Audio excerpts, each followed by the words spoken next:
ಈ ನೆಲದ ಮನಸ್ಸು ಕುದಿಯುತ್ತಿದೆ ನೆಲದಾವಿಯ ಕನಸು.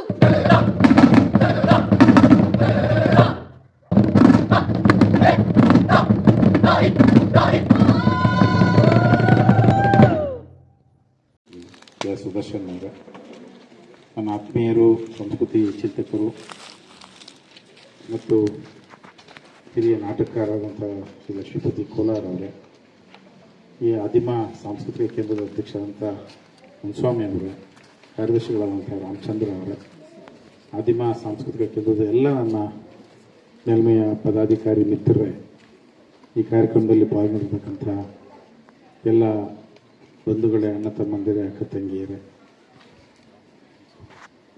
ಬಹಳ ಸಂತೋಷದ ವಿಷಯ. ಇವತ್ತು ಹುಣ್ಣಿಮೆ ಆಡು 227ರ ಈ ಕಾರ್ಯಕ್ರಮದಲ್ಲಿ ನಮ್ಮ ಲಕ್ಷ್ಮೀಪತಿ ಕೋಲಾರ್ ಅವರು ಬರೆದಂತಹ ಮರೆತ ದಾರಿ ನಾಟಕ ಪ್ರದರ್ಶನವನ್ನು ತಾವೆಲ್ಲ ಇವತ್ತು ಪ್ರದರ್ಶನಗೊಳ್ತಾ ಇರ್ತಕ್ಕಂಥ ನಾಟಕ ನೋಡ್ತಕ್ಕಂಥ ಸೌಭಾಗ್ಯ ನನಗೂ ಸಿಕ್ತು. ಅದೇ ಸಂದರ್ಭದಲ್ಲಿ ನಮ್ಮ ಹಿರಿಯರು ಚಿಂತಕರಾದಂಥ ಸುದರ್ಶನ್ ಅವರು ಕೂಡ ನಮ್ಮ ಜೊತೆಗೆ ಇದ್ದಾರೆ.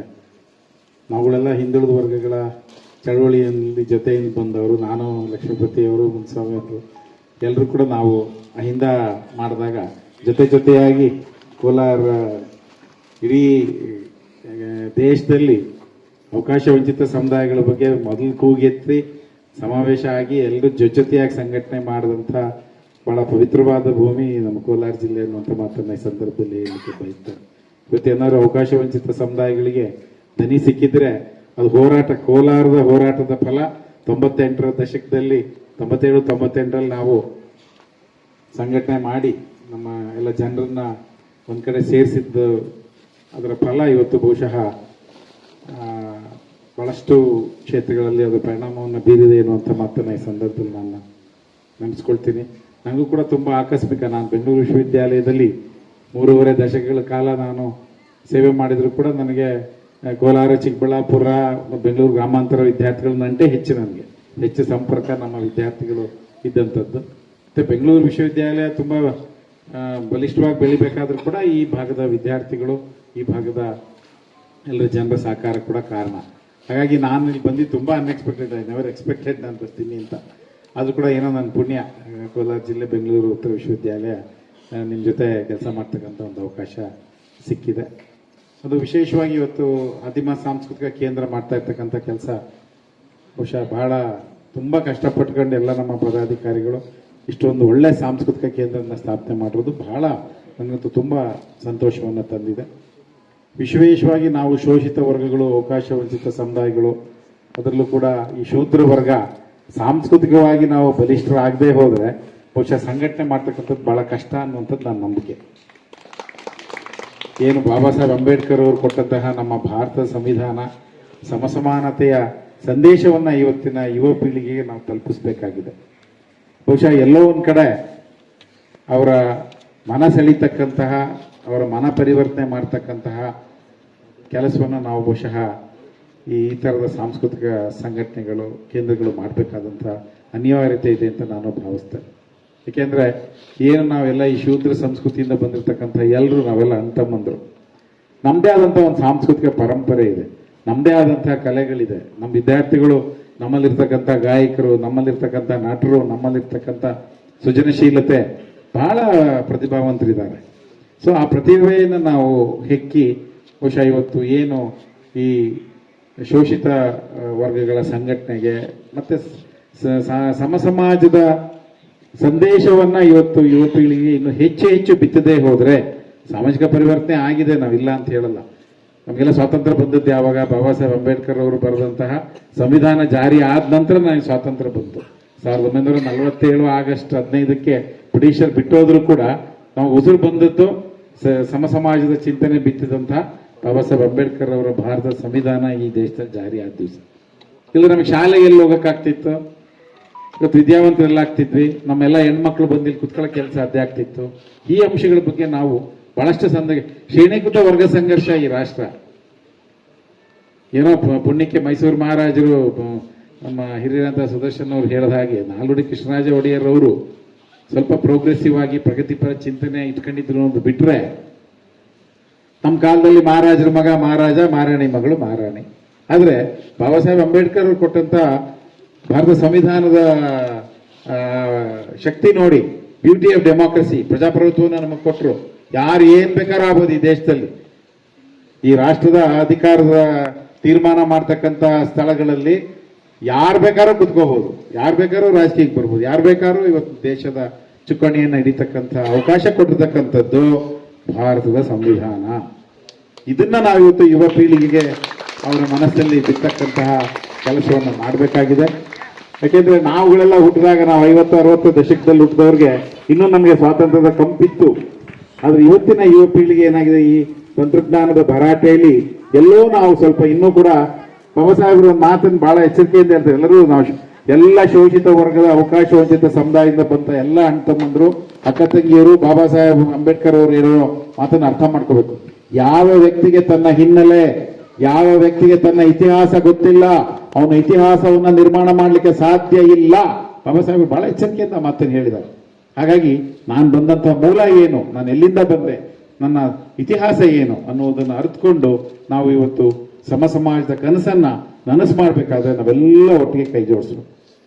ಬಹಳ ದುರದೃಷ್ಟದ ವಿಷಯ ಅಂದ್ರೆ ನನ್ನೊಬ್ಬನಿಗೆ ಅವಕಾಶ ಸಿಕ್ಬಿಡ್ತು, ನಾನೊಬ್ಬ ಚೆನ್ನಾಗಿದ್ದೀನಿ, ಬೇರೆ ಸುದ್ದಿ ನನ್ಗ್ಯಾಕೆ ಅನ್ನೋ ಮನೋಭಾವವನ್ನು ಕಿತ್ತು, ಯಾಕೆ ನನಗೆ ಅವಕಾಶ ಸಿಕ್ಕರೆ ನನ್ನ ಬೆನ್ನಿಂದಿರೋ ನಮ್ಮ ಅಣ್ಣ ತಂಗಿಯರು ನನ್ನ ರೀತಿನೇ ಬೆಳೆಯೋದು ಬೇಡವೆ, ಅವ್ರಿಗೂ ಕೂಡ ಎಲ್ಲ ಸೌಲಭ್ಯಗಳು ಸಿಗೋದು ಬೇಡವೆ. ಎಲ್ಲೋ ಒಂದು ಹತ್ರ ಈ ಸಂಕುಚಿತ ಮನೋಭಾವ ಬರ್ತಕ್ಕಂಥ ಅವಕಾಶವನ್ನು ನಾವು ಬಿಡಬೇಕು. ನನಗೆ ಈಗ ನಮ್ಮ ಮೀಸಲಾತಿ ಬಂದಂತ ವಿಷಯ ಸಂದರ್ಭದಲ್ಲಿ ನಮ್ಮ ನಿಲುವು ಬಹಳ ಸ್ಪಷ್ಟ ಇದೆ. ಎಲ್ಲಿ ತನಕ ಶ್ರೇಣೀಕೃತ ವರ್ಗ ಸಂಘರ್ಷ ಇದೆ, ಎಲ್ಲಿ ತನಕ ಜಾತಿ ವ್ಯವಸ್ಥೆ ಈ ರಾಷ್ಟ್ರದಲ್ಲಿದೆ, ಅಲ್ಲಿ ತನಕ ಮೀಸಲಾತಿ ಅನಿವಾರ್ಯ, ಅದ್ರ ಬಗ್ಗೆ ಪ್ರಶ್ನೆನೇ ಇಲ್ಲ.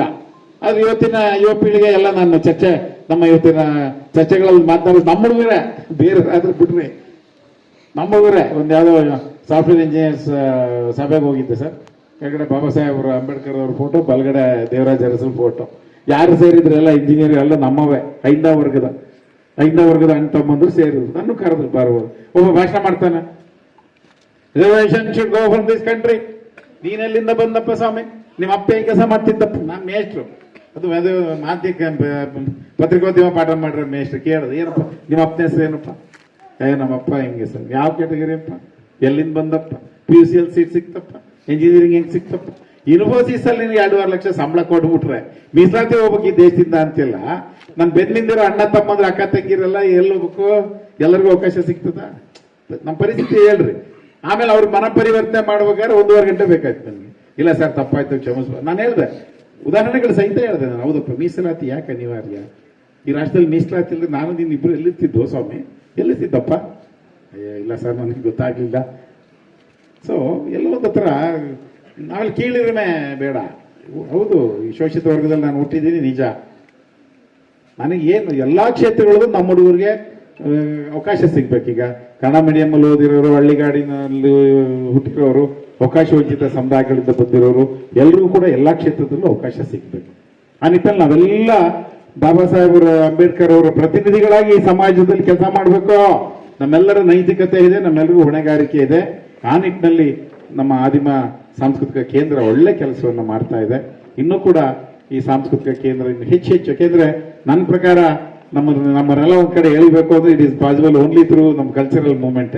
ಸಾಂಸ್ಕೃತಿಕವನ್ನು ನಾವೆಲ್ಲಿ ತನಕ ನಾವು ಬಲಿಷ್ಠ ಆಗಲ್ಲ, ಅಲ್ಲಿ ತನಕ ನಾವು ಸುಮ್ಮನೆ ಎಲ್ಲೆಲ್ಲೋ ಹರಿದು ಹಂಚಿ ಹೋಗ್ತೀವಿ. ಒಂದು ವೇದಿಕೆಗೆ ನಾವು ತರಬೇಕಾದ್ರೆ ನಮ್ಮಲ್ಲಿರ್ತಕ್ಕಂತಹ ಸಾಂಸ್ಕೃತಿಕ ಶಕ್ತಿಯನ್ನ ಬಳಸೋಣ. ಎಲ್ಲರನ್ನೂ ಜೊತೆಗೆ ಸೇರಿಸ್ತಕ್ಕಂತಹ ಸಮಾಜದ ಆ ಸಂದೇಶದ ಬಿತ್ತನೆಯನ್ನು ಎಲ್ರಿಗೂ ಕೂಡ ನಾವು ಮಾಡೋಣ ಅನ್ನುವಂಥ ಮಾತು ಹೇಳ್ತಾ, ಬೆಂಗಳೂರು ಉತ್ತರ ವಿಶ್ವವಿದ್ಯಾಲಯದಿಂದ ತಮಗೆ ಈ ಸಾಂಸ್ಕೃತಿಕ ಕೇಂದ್ರಕ್ಕೆ ಏನು ಬೇರೆ ಬೇರೆ ಅವಕಾಶಗಳಿದ್ದಾವೆ, ಖಂಡಿತ ನಾನು ವಿಶ್ವವಿದ್ಯಾಲಯ ನಿಮ್ಮ ಜೊತೆಗಿರುತ್ತೆ. ಇನ್ನು ಅನೇಕ ಸಾಂಸ್ಕೃತಿಕ ಕಾರ್ಯಕ್ರಮಗಳನ್ನು ನಿಮ್ಮ ಜೊತೆ ನಾವು ಮಾಡ್ತೀವಿ ಸರ್. ಅದು ಆದಿಮಾದಲ್ಲೂ ಕೂಡ ಬೆಂಗಳೂರು ಉತ್ತರ ವಿಶ್ವವಿದ್ಯಾಲಯ ತಮ್ಮ ಜೊತೆಗಿರ್ತದೆ. ಸಾಂಸ್ಕೃತಿಕವಾಗಿ ನಾವು ಕೂಡ ಅನೇಕ ಕೋರ್ಸ್ಗಳನ್ನು ಆರಂಭ ಮಾಡಬೇಕಾಗಿದೆ. ಇನ್ನು ಕೆಲವು ಕಾರ್ಯಕ್ರಮಗಳನ್ನು ಜಂಟಿಯಾಗಿ ಕೂಡ ನಾವು ಮಾಡೋಣ. ಇಲ್ಲಿರ್ತಕ್ಕಂಥ ರಿಸೋರ್ಸ್ ಪರ್ಸನ್ಸು, ರಂಗಭೂಮಿ ಆಗಲಿ, ಸಾಂಸ್ಕೃತಿಕ ನಮ್ಮ ಜಾನಪದ ಕಲಾ ಜಾತ್ರೆಗಳಾಗಲಿ, ಇಲ್ಲೂ ಕೂಡ ಕಾರ್ಯಕ್ರಮಗಳನ್ನು ಮಾಡೋಣ. ಇಲ್ಲಿರ್ತಕ್ಕಂಥದ್ದೆಲ್ಲರೂ ನಮ್ಮ ಕ್ಯಾಂಪಸ್ಸಲ್ಲೂ ಬರಲಿ, ಇಲ್ಲೂ ಒಂದು ಕಾರ್ಯಕ್ರಮ ಮಾಡೋಣ, ಅಲ್ಲೂ ಒಂದು ಕಾರ್ಯಕ್ರಮ ಮಾಡೋಣ. ನಾನಂತೂ ಈ ಸಾಂಸ್ಕೃತಿಕ ಕೇಂದ್ರ ಬಿಟ್ಟು ಹೋಗೋದಿಲ್ಲ. ನಾನು ಎಲ್ಲಿ ತನಕ ವಿಶ್ವವಿದ್ಯಾಲಯದಲ್ಲಿ ಇರ್ತೀನಿ, ಖಂಡಿತ ನಾನು ಕೆಲವು ಕಾರ್ಯಕ್ರಮಗಳಿಗೆ ಬರ್ತೀನಿ. ಯಾಕಂದ್ರೆ ನಾವೆಲ್ಲ ರಂಗಭೂಮಿಯಿಂದ ಬಂದರು, ನಾವೆಲ್ಲ ಕರೆಯೋದಿಲ್ಲ. ಕೇಳ್ರಿ, ನಮ್ಮ ರಾಮಕೃಷ್ಣ ನಮ್ಮ ಧಾರಾವಾಹಿಗಳಿಲ್ಲ ಇದ್ದಾರೆ, ಪ್ರೊಫೆಸರ್ ಕೇಳಿ. ನಾನು ನಾಟಕ ಅಂದರೆ ಇಡೀ ಬೆಂಗಳೂರು ವಿಶ್ವವಿದ್ಯಾಲಯದಲ್ಲಿ 4 ವರ್ಷ ರಿಜಿಸ್ಟ್ರಾರ್ ಸರ್. ನಮ್ಮಲ್ಲಿ we have one of the excellent ಪ್ರದರ್ಶನ ಕಲೆಗಳ ವಿಭಾಗ ಇದೆ ಬೆಂಗಳೂರು ವಿಶ್ವವಿದ್ಯಾಲಯ. ನಮ್ಮ ಮಂಟೇಸ್ವಾಮಿ ನಾಟಕ ನಾವು ಒಂದು ತೋರಿಸ್ಕೊಂಡಿಲ್ಲ ಸರ್, ಒಂದು 25 ಸರಿ ನೋಡಿರ್ಬೋದು ನಾವು. ಇವತ್ತಿಗೂ ನನಗೆ ಮಂಟೇಸ್ವಾಮಿ ನಾಟಕ ಇಲ್ಲೇ ಇರಲಿ, ನಾನು ಹೋಗಿ ನೋಡ್ತಕ್ಕಂಥ ಮತ್ತೆ ಎಲ್ಲ ನಾಟಕಗಳು ಅಷ್ಟೇ. ನಾವೆಲ್ಲ ರಂಗಭೂಮಿ ನಮ್ಮ ರಕ್ತದಲ್ಲಿ ಬಂದ್ಬಿಟ್ಟಿದೆ. ಅದು ನಾಟಕ ಅಂದರೆ ಏನು ಬೇಕಾದ ಕೆಲಸ ಇಲ್ಲ, ಎಲ್ಲೂ ಹೋಗೋದಿಲ್ಲ. ನೀವೆಲ್ಲ ಕಾರ್ಯಕ್ರಮಗಳು ನನ್ನ ಜೊತೆಗಿದ್ದೀನಿ. ಬೆಂಗಳೂರು ಉತ್ತರ ವಿಶ್ವವಿದ್ಯಾಲಯ ಜೊತೆ ಕೂಡ ಅನೇಕ ಕಾರ್ಯಕ್ರಮಗಳನ್ನು ಮಾಡೋಣ. ಬರೀ ಕೋರ್ಸ್ಗೆ ಮಾತ್ರ ಸೀಮಿತ ಆಗೋದು ಬೇಡ, ಸಾಂಸ್ಕೃತಿಕ ಚಟುವಟಿಕೆಗಳು ಕೂಡ ನಾವು ನಿಮ್ಮ ಜೊತೆಗಿರ್ತೀವಿ, ಜೊತೆಗೆ ಮಾಡೋಣ. ಹಾಗಾಗಿ ಎಲ್ಲ ನನ್ನ ಅಣ್ಣ ತಮ್ಮಂದರು ಬಂಧುಗಳು ಸ್ವಲ್ಪ ಈ ನಾನು ಹೇಳಿದಂಥ ಈ ಸಾಮಾಜಿಕ ಚಿಂತನೆಯನ್ನು ಮೈಗೂಡಿಸ್ಕೊಳ್ಳಿ. ಬಾಬಾ ಸಾಹೇಬ್ ಅಂಬೇಡ್ಕರ್ ಅವರು ಬರೆದಿರ್ತಕ್ಕಂಥ ಎಲ್ಲ ಸಾಹಿತ್ಯವನ್ನು ಚೆನ್ನಾಗಿ ಓದ್ರಿ. ಮುಂದೆ ಕಷ್ಟಪಟ್ಟು ಸಮಾಜದಲ್ಲಿ ಉನ್ನತ ಸ್ಥಾನವನ್ನು ಗಳಿಸ್ಕೊಳ್ತಕ್ಕಂಥ ನಿಟ್ಟಿನಲ್ಲಿ ಇವೆಲ್ಲ ಅಂಶಗಳು ಕೂಡ ನಿಮಗೆ ಅನುಕೂಲ ಆಗ್ತದೆ ಅನ್ನುವಂಥ ಮಾತನ್ನು ಹೇಳ್ತಾ, ಆದಿಮ ಸಾಂಸ್ಕೃತಿಕ ಕೇಂದ್ರದ ಎಲ್ಲ ನನ್ನ ಪದಾಧಿಕಾರಿ ಮಿತ್ರರಿಗೆ ಈ ಕಾರ್ಯಕ್ರಮದಲ್ಲಿ ನನಗೆ ಪಾಲ್ಗೊಳ್ಳಕ್ಕೆ ಅವಕಾಶ ಮಾಡಿಕೊಟ್ಟಂತ. ಯಾಕೆಂದರೆ ನೋಡಿ, ಎಂಥ ಸುದಿನ ಅಂದರೆ ಸುದರ್ಶನ್ ಅವರು, ಲಕ್ಷ್ಮೀಪತಿಯವರು, ನಮ್ಮ ಮುನ್ಸ್ವಾಮಿಯವರು, ನಮ್ಮ ರಾಜಪ್ಪ ದಾಳವಾಯಿ, ನಾವೆಲ್ಲ ಜೊತೆ ನಾನು ಈ ಥರದ ಒಂದು ಕಾರ್ಯಕ್ರಮ ಬರ್ತದೆ. ಈಗ ದೇವರಾಜ ಅರಸರ ಪ್ರತಿಮೆ ಬದಲಾವಣೆ ಮಾಡಬೇಕಾದ್ರೆ ನಾವು ಧರಣಿ ಕೂತಿರ್ತಕ್ಕಂಥದ್ದು. ಲಕ್ಷ್ಮೀಪತಿಯವರು, ನಾನು ಮಾಧ್ಯಮ ಕ್ಷೇತ್ರದಿಂದ 87-88ನೇ ಇಸರಿಂದ ಜೊತೆಗಿರೋರು. ನಾನು ರಾಜಪ್ಪ ದಳವಾಯಿಯವರು ಜೊತೆಗೆ ಮಾನಸಿಕ ಗೊತ್ತಿಲ್ಲಿ ಓದ್ದವರು. ರಾಜಪ್ಪ ದಳವಾಯಿ ಎಂಥ ಕಲಾವಿದ ಅಂದರೆ ರಾತ್ರಿ 8 ಗಂಟೆಗೆ ಬಯಲಾಟಕ್ಕೆ ನಿಂತರೆ ಬೆಳಿಗ್ಗೆ 6 ಗಂಟೆ ಆದರೂ ಕುಣಿತಿದ್ದ, ಅಷ್ಟು ಸ್ಟ್ಯಾಮಿನಾ. ಒಬ್ಬ ಕಲಾವಿದ ಏಕಾಂಗಿಯಾಗಿ ರಂಗಭೂಮಿಯಲ್ಲಿ ಕುಣಿತಿದ್ದಂತ ಕಾಲ ನಾನು ನೋಡಿದ್ದೀನಿ. ಯಾಕೆಂದ್ರೆ ನಾವು ಸಾಂಸ್ಕೃತಿಕವಾಗಿ ಬೆಳೆದಂಥವ್ರು. ಈಗಲೂ ಸ್ಟ್ರಾಂಗ್. ಅಯ್ಯೋ, ರಾತ್ರಿ 8 ಗಂಟೆಗೆ ನಿಂತ್ರೆ ಬೆಳಕರಿಬೇಕು ಸರ್, ಅಲ್ಲಿ ತನಕ ಬಯಲಾಟ ಕುಣಿಯೋರು ನಿಲ್ಲಿಸ್ತಿರ್ಲಿಲ್ಲ, ಮತ್ತೆ ನೀರು ಕುಣಿತಿರ್ಲಿಲ್ಲ, ಅಷ್ಟು ಚೆನ್ನಾಗಿ ಬಯಲಾಟ. ಇವತ್ತು ನಾನು ಮರಲಿಕ್ಕೆ ಸಾಧ್ಯ ಇಲ್ಲ.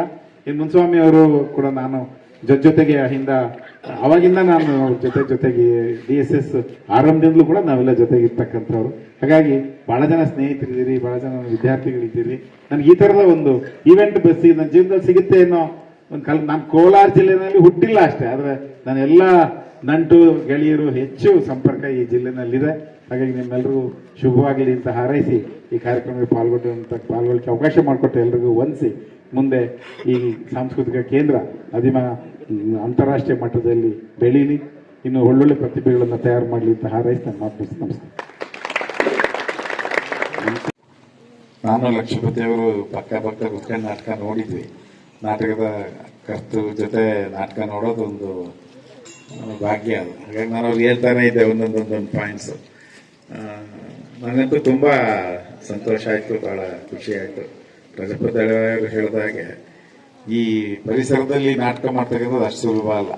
ನೋಡಿ, ಇಡೀ ನಾಟಕದಲ್ಲಿ ಸಿಂಕ್ರನೈಸೇಷನ್ ಎಷ್ಟು ಪರ್ಫೆಕ್ಟ್ ಆಗಿತ್ತು ಅಂದರೆ ಎಲ್ಲೂ ಕೂಡ ನನಗೆ ಆರ್ಟಿಫಿಷಿಯಲ್ ಆಗಿ ಡೈಲಾಗ್ ಡೆಲಿವರಿ ಆಗಲಿ, ನಿಮ್ಮ ಮ್ಯೂಸಿಕ್ ಆಗಲಿ, ನಿಮ್ಮ ಲೈಟಿಂಗ್ ಆಗಲಿ, ನಿಮ್ಮ ಅಭಿನಯ ಆಗಲಿ, ನಿಮ್ಮ ಇನ್ಸ್ಟ್ರೂಮೆಂಟ್ಸ್ ಬಳಸಿದ್ದಾಗಲಿ, ನಿಮ್ಮ ಅಭಿನಯ, ನೀವು ಕುಣಿತ ಎಲ್ಲೂ ಕೂಡ ಈವನ್ ಹೆಣ್ಮಕ್ಳ ಹಾಡು, ನಿಮ್ಮ ಡೈಲಾಗ್ಗಳು ಕೂಡ ಬಹಳ ನ್ಯಾಚುರಲ್ ಆಗಿ ಬಂತು. ನಾನು ಲಕ್ಷ್ಮೀಪತಿ ಅವ್ರಿಗೆ ಹೇಳ್ತಾ ಇದ್ದೆ, ಇಡೀ ತಂಡ ಬಹಳ ಪ್ರಾಕ್ಟೀಸ್ ಮಾಡಿದ್ದಾರೆ.